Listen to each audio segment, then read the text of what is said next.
Salut à toutes et à tous. C'est encore une petite vidéo pour les news parce que normalement, je vous avais promis 2 semaines après la dernière qu'il y aurait le deuxième épisode du Grave Blog en vidéo. Le problème, c'est que l'épisode pour le moment, il n'est pas fini. Il est en cours, mais il n'est pas fini. J'ai eu quelques soucis qui m'ont interrompu dans la production de cet épisode. Donc la partie parodique a été faite, il y a encore deux trois trucs à retoucher.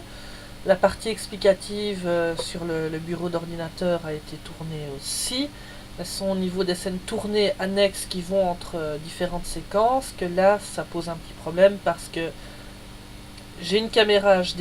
Le problème c'est que j'ai un bourdonnement désagréable au niveau du son. Donc, je suis en train de chercher comment pallier à ce problème et normalement j'aurai une solution. Bon. Et puis entre-temps, il m'est arrivé un petit accident qui m'a valu ceci.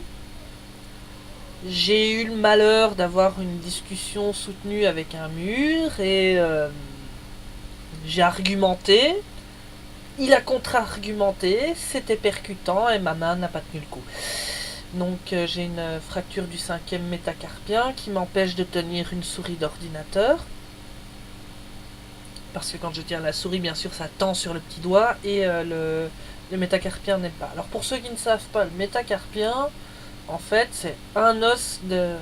C'est l'os d'un groupe, ce sont les os ici. Hein, l'ensemble, c'est ce qu'on appelle le métacarpe. Le carpe, c'est au niveau du poignet, et le métacarpe, c'est ici. Et donc chacun de ces os est appelé métacarpien. Et moi c'est le cinquième qui a pété. Donc c'est celui-là sur la main droite.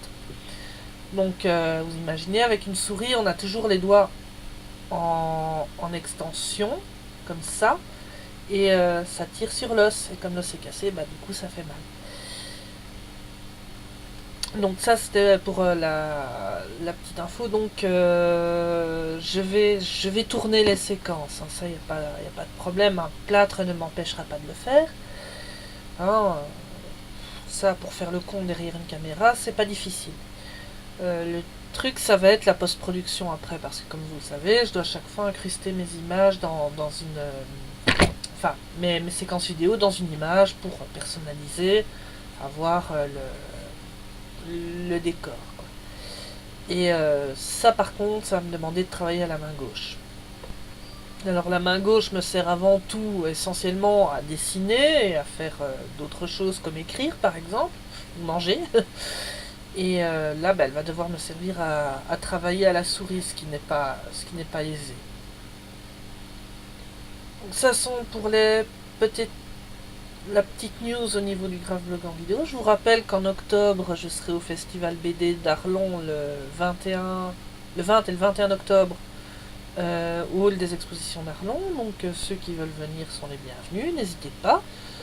J'annonce aussi que, et j'en avais déjà parlé il y a quelques temps, que normalement je serai présent au Medinasia, au salon Medinasia à Bruxelles en début mars.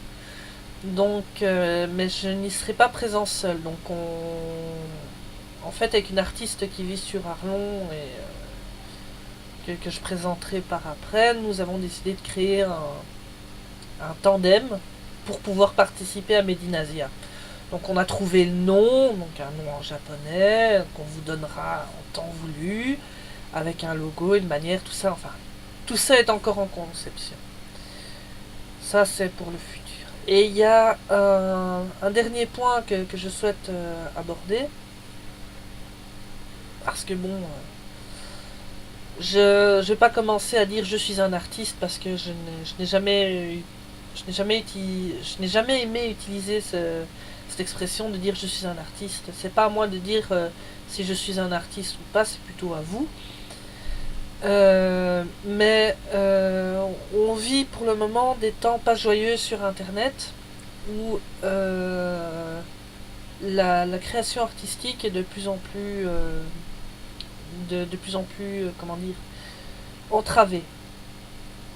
Ça a commencé avec les AMV qui sautent sur YouTube les uns après les autres.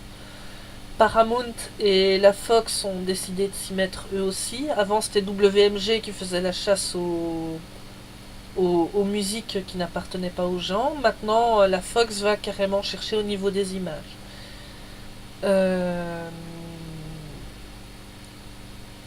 Enfin, tout ça pour dire que même si Acta n'est pas passé, hein, alors pour ceux qui ne savent pas ce qu'est Acta, je vous conseille de taper dans le moteur de recherche Minute Papillon spécial Acta.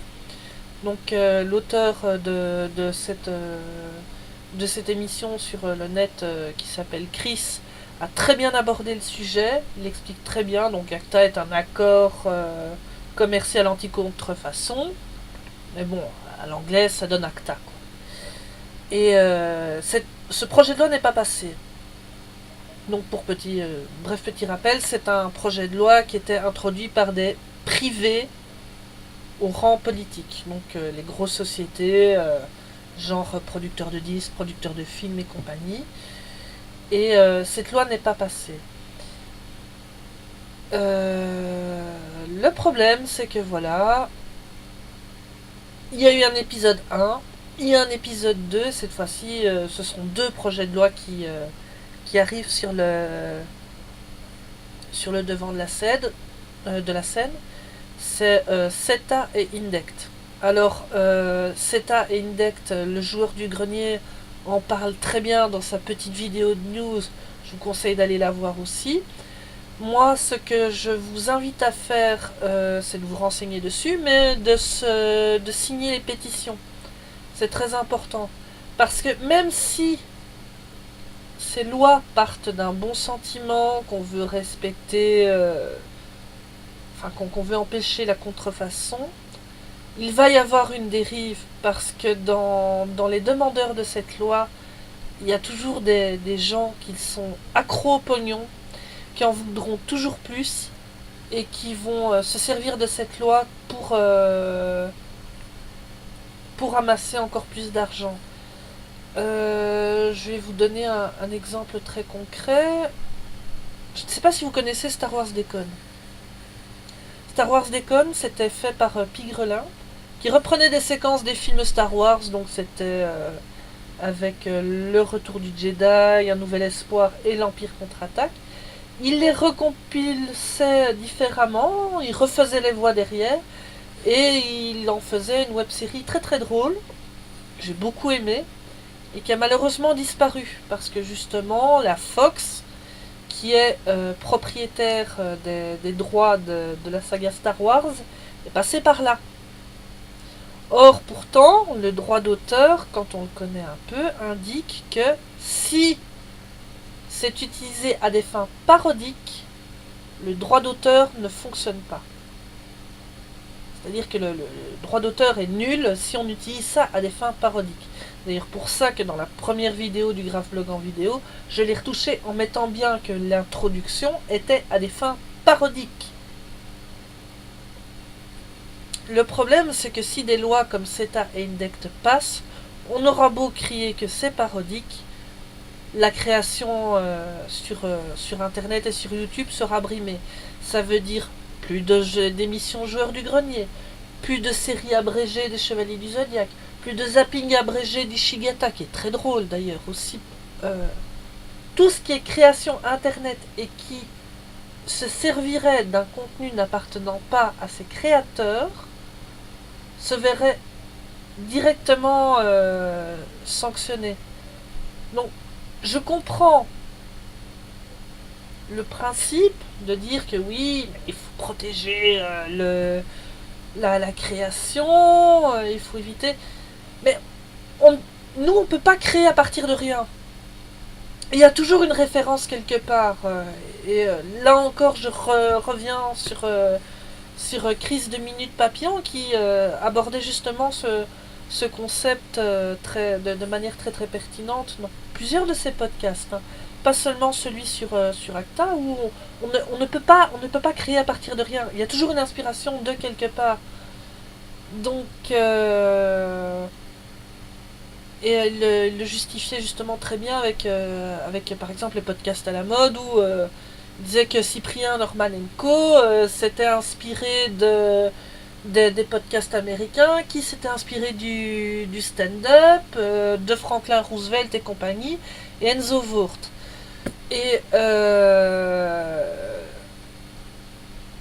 et donc voilà. Donc si vous voulez continuer à vous marrer sur internet en regardant autre chose que des chats ou des bébés, qui sont très mignons, ça je suis tout à fait d'accord, mais si vous voulez garder une certaine diversité au niveau de l'humour sur internet, de la parodie et de la création, je vous conseille de voter dans les pétitions qui seront mises dans la description de cette vidéo. Donc voilà, je vais vous laisser. Je vais vous souhaiter une bonne soirée en espérant que vous revoir bientôt. Voilà. Bye.